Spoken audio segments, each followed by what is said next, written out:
كان يا مكان في زمن من الأزمان، كان الخير في كل مكان، وكان الشيخ يقطع الويدان، والريشة تقهر الميزان، والعمى يتخطى الويدان، والعرسة تغدي القبيلة وتزيد حتى الجيران.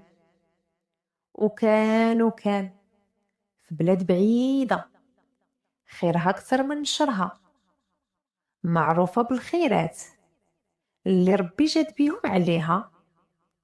نهارها طويل من ليلها، كان قبل ما يصيح الطفل الصغير بالجوع يعمر فمو، والفقيه قبل ما ينوض من العراضة يعمر قبو كمو.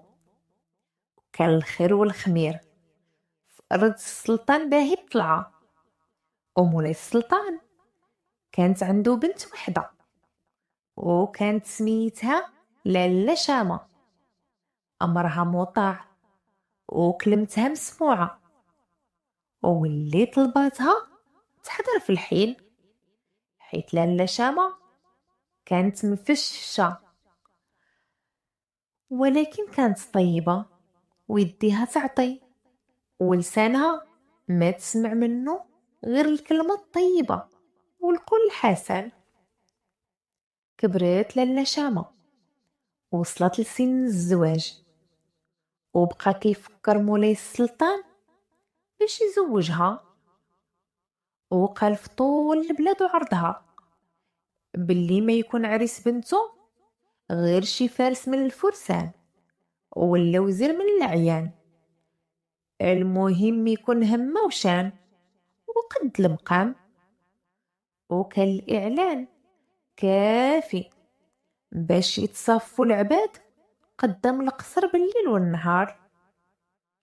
ولكن سيادي كان فيهم الكذاب والطماع، وحتى الحمق والخداع، ومولاي السلطان حار كيفاش يدير يميز بين الصالح والطالح. مشى عند بنت شامة وشاورها، فكرت شوية وقالت لباها: هذا عرس يا مولاي، وإلا خليتيني أنني نختار ونشرط الشرطان على العرسان، واللي ينفذ فيهم هو اللي يكون راجلي.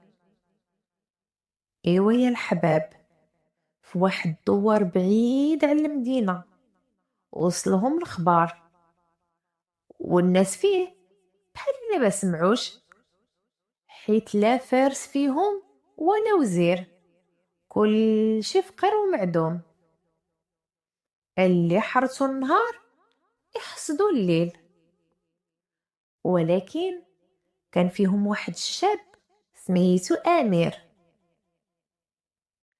حيت كان أمير بأخلاقه وشهامته وحتى بأفعاله، وملي سمع الخبار بات الليل سهران وكيقول مع راسو: وعلاش ما نكونش أنا هو العريس؟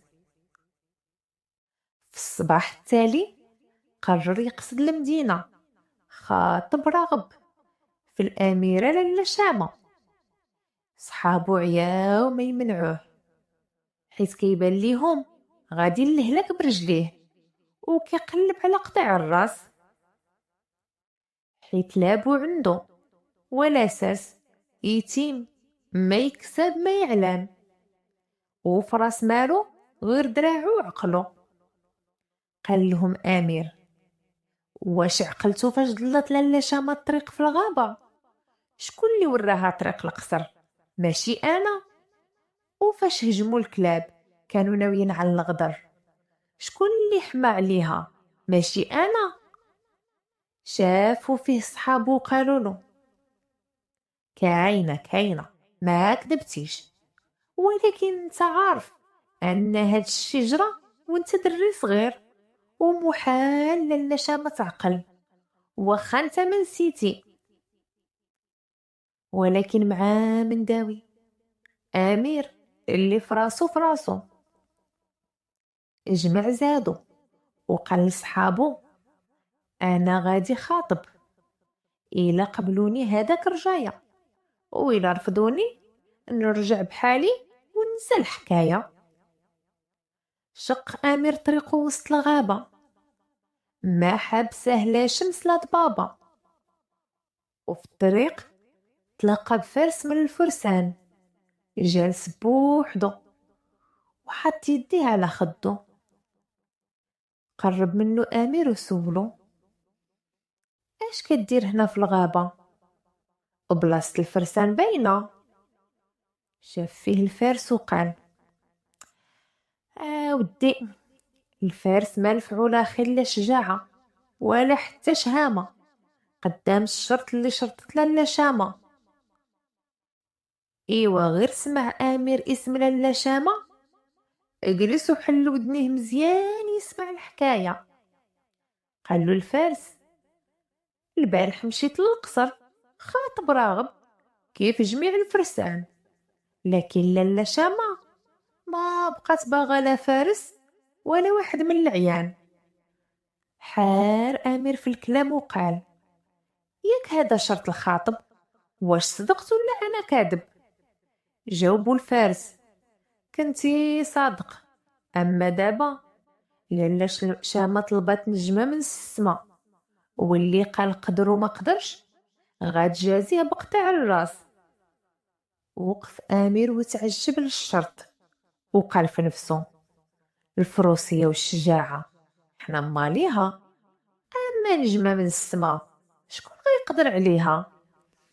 حار في امره بين الرجوع للدوار وبين يكمل طريقه للقصر، وجلس وبقى كيفكر مزيان وقرر يكمل المسير حيت ما عنده ما يخسر. الفقر راه عايش فيه والموت واحد النهار غادي يدق عليه. ايوا يا السامعين، ملي وصل للقصر حبسوه الحراس وبغاو يطردوه وعلى صوتهم، وحتى هو صوتو علا. توصل الغواس لسمع لالا شامة طلات عليهم وقالت: غير خليوه يدخل، خليوه ويكون هو آخر ضيافي لهاد النهار. فرح أمير ودخلوه للقصر، وهو غادي عند لالا الأميرة كيفكر غير في الشرط ديال النجمة.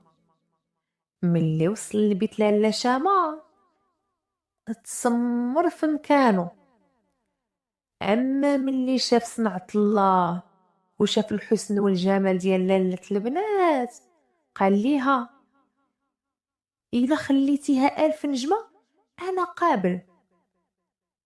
تعجبت لالا شامة من كلامه وقالت: واش ظنيتي النجوم سهلة؟ من غير السما ما تلقاها لا عند تاجر ولا قافلة. جاوبها أمير وقال: إلا بالنجمة تفكريني اللي رشدك في الصغر أنا قابل بها هدية في الكبر. خرج أمير من القصر وتسنى الليل يطيح، وغير ظلام الحال مشى طلع لأعلى جبل في المدينة. بانت ليه النجوم قريبة وفي قبضة يديه ودغيا يشدها. عيا ما ينقز هنا وهناك. أمير كان كيسحاب ليه واش الأمر ساهل، غير طلع للجبل وجيب النجمة.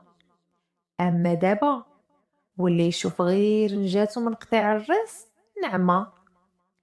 جلس حاير في أمره وكيقول: اش هاد الزربة زربت على راسي، كون أنا في داري طايب نعاسي. شوية سمع صوت خطاوي قراب منه، تلفت وراه ولقى شيخ كبير كينهج بالعيا.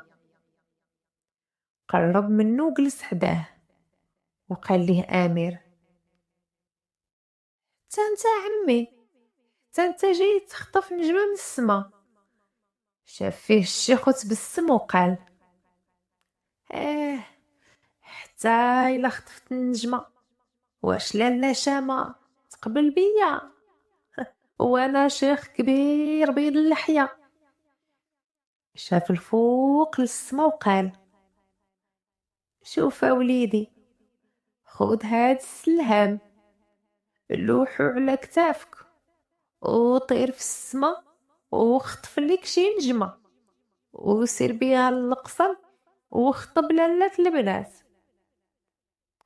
أمير شك في كلامو والقصة ديال سلهامو وقال ليه: واش صادق في كلامك اللي قلتي على سلهامك؟ جاوبو الشيخ وقال: اسمع وليدي، انا كنت ساحر كبير في هاد المدينه وكنعيش دابا اخر ايامي، وقلت تكون خاتمتي خير حيت شري في الناس كان كتير، وانا عارف الوحده اللي وحلتي فيها راسك وقلت غير نعاونك. خود سلهامي وطير للنجمه.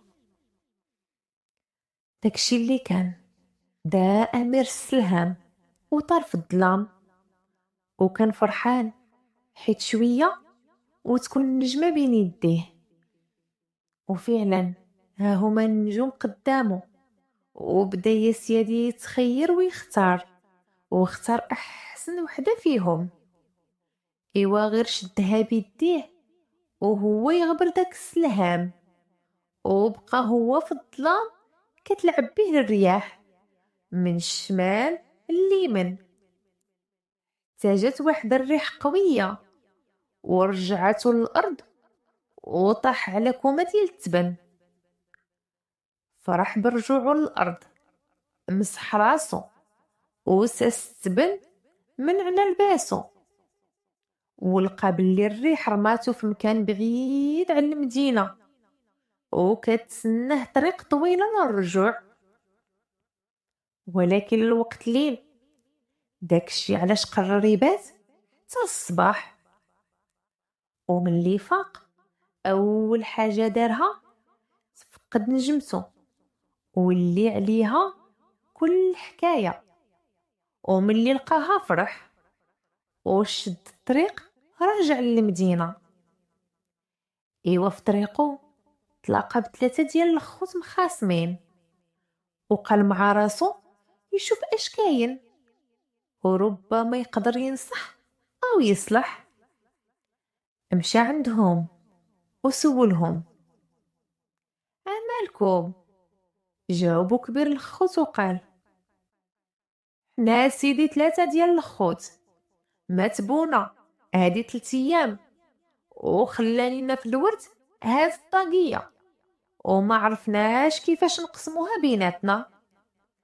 قال لهم امير: الطاقيه قديمه ما تستاهل لا خصومه ولا شتيمه، غير صدقوها خير ليكم ولبوكم. جاوبو كبير الخوت وقال: طاقيه قديمه ولكن فيها سر كبير، اللي حط على راسو يغبر وما يبان ليه الاثار. تعجب امير من الطاقيه وقال: إلى هذا هو سرها لابد ما نجربها. دا أمير الطاقية وحطها على راسو وغاب ليه الآثار، وقال ليهم: واش كان بان ليكم؟ جاوبوه الخوت: لا لا لا ما كتبانش. وهو يرد عليهم أمير: إيوا ديروا باللي الطاقية عمرها ما كانت ورجعوا لصفاكم. الخوت عياو ما يقلبوا على أمير، ولكن الطاقية محات ليه الآثار، ورجعوا الخوت حباب ولاو كيسمن مع العسل. وكمل أمير طريقو للمدينة، دار ديك الطاقية في راسو. إيوا في الطريق لقى 3 ديال الخوت اخرين مخاصمين، حيد الطاقية من راسو وقصدهم إما يصلح بيناتهم ولا ينصحهم. وقال ليهم: علاش الخصومة؟ راه الخصومة بين الخوت حشومة. جاوبو كبيرهم: حنا سيدي 3 د الخوت، يلاه دفنا بونا وخلانينا في الورد هاد البلغة وما عرفنا لقسمتها حيلة، حيت كل بغاها لراسو. قال ليهم أمير: البلغة بالية وما بقى فيها خير، لا اللي باعها ولا اللي غيشريها. قال له كبير الخوت: أسيدي، هاد البلغة حكيتها حكاية، حيت غير تلبسها تجري بك فين بغيتي. جاوبوا أمير: إيوا على هاد الحال أعطيوني نجربها ونعطيكم الحل. قال ليه كبير الخوت: هاك جرب، ولكن إلا هربتي هاد السيف كيتسناك. إيوا غير لبس أمير البلغة في رجليه، تبعها بالطاقية على الراس، وهكذا فاز أمير بالطاقية والبلغة وصالح الخوت، وهو فرحان، النجمة في الجيب والطاقية فوق الراس والبلغة في الرجلين.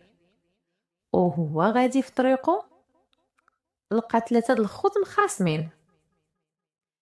شاف فيهم وقال في نفسو: اش من كنز مخبعين هادو عاوتاني. قرب منهم وسولهم: فاش الخصومة الخوت؟ مات بوكم ياك؟ وشنو خلى ليكم؟ واش من عجب فيه؟ جاوبو كبيرهم وهو مدهوش: ها إذن انت ما تكون غير شي حكيم وشفتي أمرنا. إيوا سمعنا وحكم بيناتنا، ما تبانا وخلى لينا هاد العصا. إيوا بانا كان من الفرسان، وكانت نافعه عصاتو في حياته. كان في يوم الحرب إلا تكاسلوا الفرسان ودخل بيناتهم الخذلان، غسل العصا في الأرض، وبإذن الله كتقلب الهزيمة لنصر كبير يفرح به الشيخ والصغير. إيوا كيف نديرو في هاد القسمة؟ جاوبهم أمير: العصا كاينة وهادي علامة، وفي هاد العلامة كاين سر. أعطيوني نشوف العصا ونرد عليكم. مد ليه واحد من الخوت العصا. إيوا غير شدها أمير بيديه، حط الطاقية في راسو وما بقى بان ليه آثار. الخوت ما كانوش عارفين السر اللي في الطاقية. ملي غاب أمير قالوا هذه هي العلامة، وصفات القلوب وهدنت النفوس. ودازت أيام وأيام وأمير في طريقو للمدينة، عيا وجاه الجوع، وكان وسط الغابة بان ليه بيت قديم، الشجر داير بيه والفراخ تغني ليه. قرب ودق بابو وقال: ضيف الله هالجواد. ولكن حتى واحد ما جاوبو. دفع الباب وتسنى الجواب. في ديك اللحظة خرجت ليه واحد جنية وصاحت في وجهه: كيف دخلتي لبيتي؟ غلطتي ولا نسيتي؟ اليوم لحمك عشا لوليداتي، وجلدك البنديري راه مواتي. خاف أمير وبسرعة لبس الطاقية وغبر للجنية. الجنية حسبته جن بحالها وقالت ليه: بان وعليك الأمان. زول أمير الطاقية وقال ليها: عاونيني وما تكون ليك أي إداية، عاونيني نوصل للرجاية. بغيت منى الصفر تكون فيها ماكلتي ومايا. قالت له الجنية: ما عندي ليك جهد، وليديتي يومين وهما بالجوع، وانا نخرج من بيتي ممنوع. الخير اللي ندير فيك هو نعطيك الرخ، وهذا الرخ طير كبير يطير بيك فين بغيتي. فرح أمير بعوين ديال الجنية، جا طير الرخ للغابة، ما حجباتو لا سحابة ولا ضبابة. طلع أمير فوق ظهره وطار به للقصر اللي في المدينة، وهو طاير في السما كيشوف المدينة مكشوف سرها، باين عيبها وزينها، ولكن شاف المدينة في حالة ما هي حالتها، طرقان خاوية، غير الحيوط والريح، بحال إلا زارها شي مرض قبيح، وخدا منها روح السقيم والصحيح. آمر أمير الرخ يهبطو فوق سطح القصر ويعرف اش وقع في المدينة. دخل أمير البيت لالا شامة، لا عسى على القصر ولا خيالة، القصر ولا حالته حالة. دخل البيت ولقى لالا شامة في السرير كتبكي وعينيها سقاية. سولها والدهشة باقا في عينيه، اش وقع لالا شامة؟ فين أهل المدينة وفين سكر القصر والخدامة؟ جاوبته لالا شامة، كلهم في ساحة الحرب، نساو الرجال الكبير والصغير. العدو هاد المرة ناوي ياخد البلاد ويدمر اللي بنيناه وبناوه جدودنا، والخبر اللي جات اليوم قالت باللي الجيش ديالنا ما بقى عنده جهد، والعدو كتير وما عنده حد. هز امير عصاتو وقال لالا شامة، فين ساحة الحرب؟ اليوم العدو يرجع خاسر. جاوباتو لالا شامة، ورا الجبال العالية. وبالزربة ركب امير طيرو وطار به لساحة الحرب. قبل ما تشيع اخبار الخسران وصل الامير للمكان، وكان الجيش على حافة الخسران. غرس امير عصاتو في الارض وكل شي تقلب، راس اللي عدو الجيش ولا هربان، والملك تلفان. الجيش مولاي باه يطلع قتل وسب وغنم، وتقلبت الخسارة لربح كبير كاع ما كانت في الحسبان.